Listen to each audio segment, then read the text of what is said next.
Nearing the eventful day of signing of the Bangsamoro Peace Agreement, the government assured the stakeholders that no distractions can derail the efforts of the government and MILF in seeking peace in Mindanao.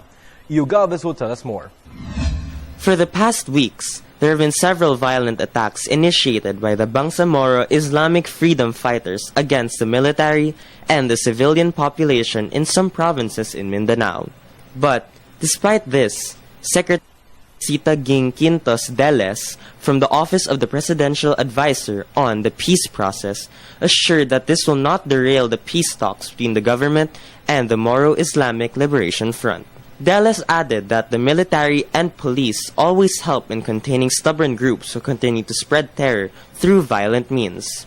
Even when there are threats to the peace process, we have managed to really stick to it, and we will complete this process. Pero yung for whatever reason talagang aayaw in a violent way, then the state will have to handle them also with the proper law enforcement measures.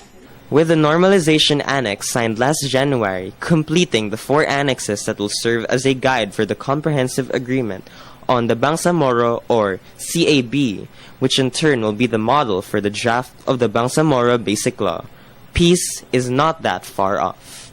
The CAB is expected to be handed over to President Aquino before April this year.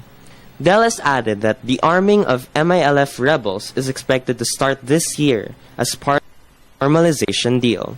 Meron makikita, it is graduated and phased depending on the political, on the developments dun sa political side. Kasi on our part, that's the political settlement, no?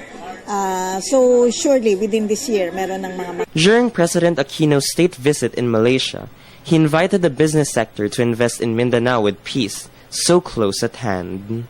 In an interview with Alberto Lina from the local business sector, he said that peace in Mindanao will contribute greatly not just to the economic development of the country, but also in the status of living of our brothers and sisters in Mindanao.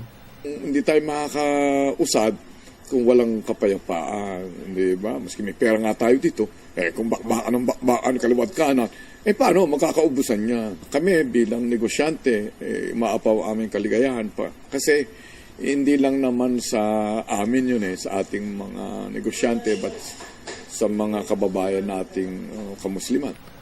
This is Io Galvez for News at 1, Junior Edition.